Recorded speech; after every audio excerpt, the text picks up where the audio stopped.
नमस्कार, प्रियाज कुकिंगमध्ये आपले मनापासून स्वागत आहे। आजची रेसिपी आहे पुरणपोळी। होळीच्या सर्वांना खूप खूप शुभेच्छा। होळीमध्ये पुरणपोळी बनवल्याच जाते आणि विदर्भामध्ये ही पुरणपोळी कटाची आमटी न बनवता तुपासोबत खातात, तेही साखरेची। आहे ना उत्सुकता बघण्याची? चला तर किचनकडे।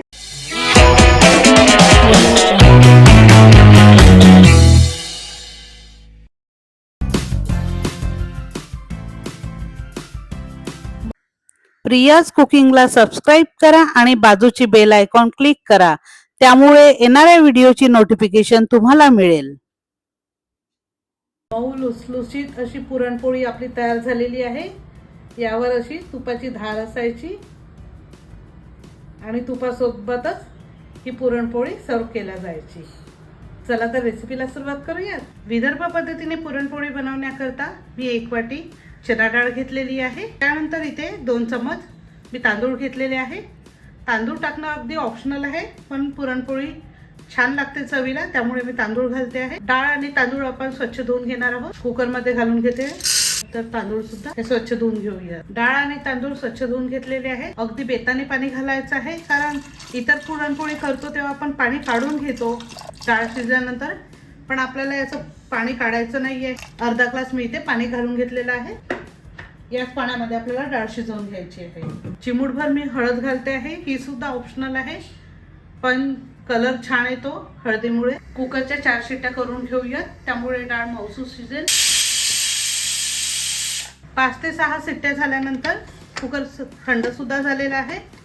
डाळ सुद्धा व्यवस्थित शिजल्या गेलेली आहे, बघू शकता। हीच आपण डाळ कढईमध्ये घालून घेऊया। गव्हाचं पीठ मी गाळून घेतलेलं आहे। त्यानंतर चिमूटभर आपण मीठ घालून घेऊया। त्यानंतर आपल्याला अगदी बेतानेच पाणी घालायचं आहे, घट्ट गोळा तयार करून घ्यायचा आहे। पुरणाची जोपर्यंत प्रोसेस होते आहे तोपर्यंत आपलं हे गव्हाचं पीठ सुद्धा प्रॉपर मुरतं, तेवढा वेळ अधिक देण्याची गरज नसते। संपूर्ण असा गोळा तयार करून घेतलेला आहे। 15 ते 20 मिनिटांसाठी आपण झाकून ठेवूया, त्यामुळे आपलं हे पीठ प्रॉपर मुरेल। कढईमध्ये मी डाळ टाकून घेतलेली आहे। आपण 1 वाटी डाळ घेतली होती, त्यासाठी मी पाऊण वाटी इथे साखर घालते आहे। विदर्भ पद्धतीने पुरणपोळी बनवायची असेल तर त्यात गूळ नसतो, गुळाचं प्रमाण नसतं, फक्त साखर घालूनच पुरणपोळी करतात। त्याच पद्धतीने मी तुम्हाला इथे दाखवत आहे। अगदी थोडा पाक तयार होतो याचा, तोपर्यंत आपल्याला व्यवस्थित कोरडं होतपर्यंत परतवून घ्यायचं आहे। बाकी पुरणपोळीने या पुरणपोळीमध्ये हाच महत्त्वाचा डिफरन्स आहे की त्यात ते आपण जेव्हा डाळ शिजवतो त्यानंतर पाणी काढल्या जाते आणि त्याचीच कटाची आमटी बनवतात, पण या विदर्भामध्ये कटाची आमटी न बनवता फक्त ही पुरणपोळी तुपासोबत खाल्ल्या जाते आणि पाणी सुद्धा यातच या डाळीमध्ये जेवढं शोषतं तेवढंच घालतात। ही पुरणपोळी त्यानंतर खापरेवरची पुरणपोळी आणि पोळी सुद्धा, साधी पोळी सुद्धा खापरेवर विदर्भ साईडला केल्या जाते। पुरणपोळी सुद्धा करतात, पण मला तर ते येत नाही, कारण खूप कठीण आहे ती। मी जेव्हा गावी जाईल तर कधी असेल तर नक्की ट्राय करून बघेल, तुमच्यासाठी व्हिडिओ नक्की शेअर करेल मी।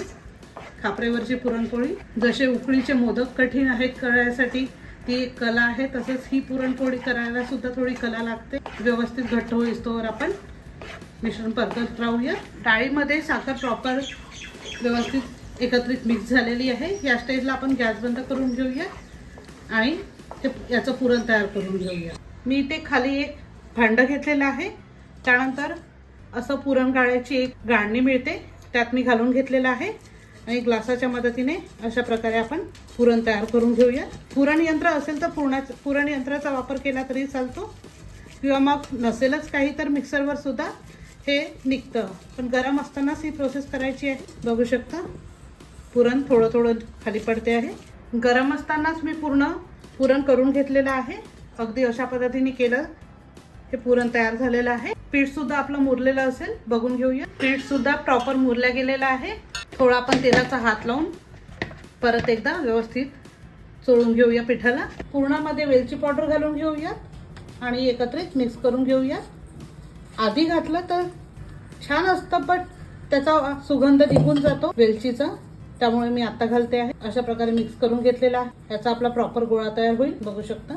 त्यानंतर एक छोटी पुरी एवढी कणिक घेऊया। थोडी मी तांदळाची पिठी घेते आहे।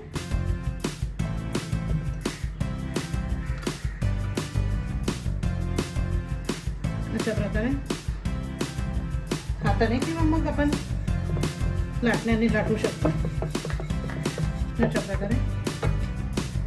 त्यानंतर यात, कारण ही जी वरचं कव्हर असतं ते कमी असतं आणि पुरण जास्त असतं या, त्यामुळेच ही पुरणपोळी जरा वेगळी असते.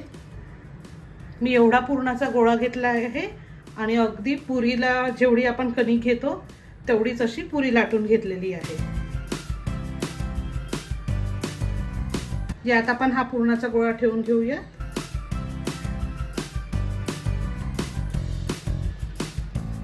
अशा प्रकारे अलगद अगदी मोदकाप्रमाणे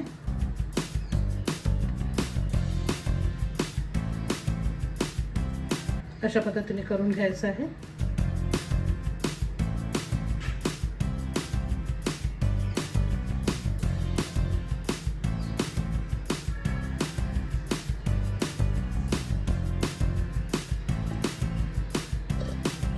परत थोडं पुरण लागेल.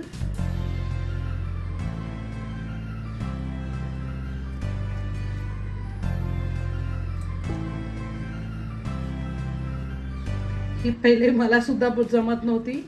आई किंवा आजी एकदम परफेक्ट करायचे, पण ही पाककला म्हणजे एक आपण प्रॅक्टिस करूनच येते हे सगळं.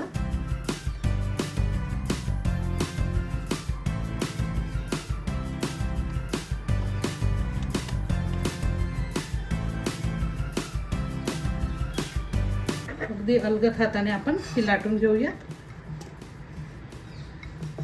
वरचं कव्हर अगदी पातळ आहे आणि आतमध्ये भरपूर असं पुरण आहे. अशी ही विदर्भाची पुरणपोळी असते. चला तर भाजून घेऊया. मी तव्यावर थोडं तूप घालून घेतलेलं आहे. अलगद हाताने हिला टाकून घेऊया. वरून परत तूप असते, तुपातच मोस्टली ही पुरणपोळी भाजल्या जाते. दुसऱ्या साईडने सुद्धा खरपूस भाजून झालेली आहे. अलगद हाताने काढून घेऊया. दुसरी सुद्धा पुरणपोळी करताना अगदी पुरी एवढाच आपण गोळा घेऊया. याला सुद्धा तशाच पद्धतीने लाटून घेणार आहोत याच्या पद्धतीने. त्यानंतर परत तेवढाच गोळा एकत्रित करते. त्यानंतर परत आपल्याला मोदकाप्रमाणेच करून घ्यायचं आहे. ही वरचं कव्हर थोडं काढून घेते आहे. थोडं तांदळाचं पीठ घालते आहे. त्यानंतर ही फक्त हातानेच अशा पद्धतीने करते आहे, न लाटता. अशा पद्धतीने सुद्धा करतात. जेवढी मोठी हवी आहे आणि जेवढी पातळ हवी आहे त्या पद्धतीने तुम्हाला करता येतं. अगदी हातानेच मी करून घेतलेली आहे. लाटण्याचा अजिबात वापर केलेला नाही आहे. बोटं सुद्धा अशा प्रकारे उमटले आहे. या पुरणपोळीला सुद्धा भाजून घेऊया.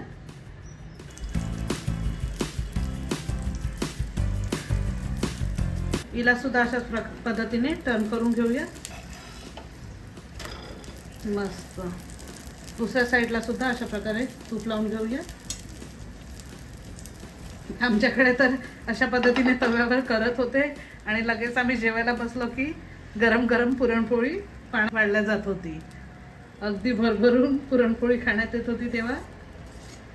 पण आता हेच प्रमाण खूप कमी झालेलं आहे. दुसऱ्या साईडला सुद्धा व्यवस्थित भाजून घेऊया. अगदी विदर्भ पारंपरिक पद्धतीने आपण ही पुरणपोळी तयार करून घेतलेली आहे.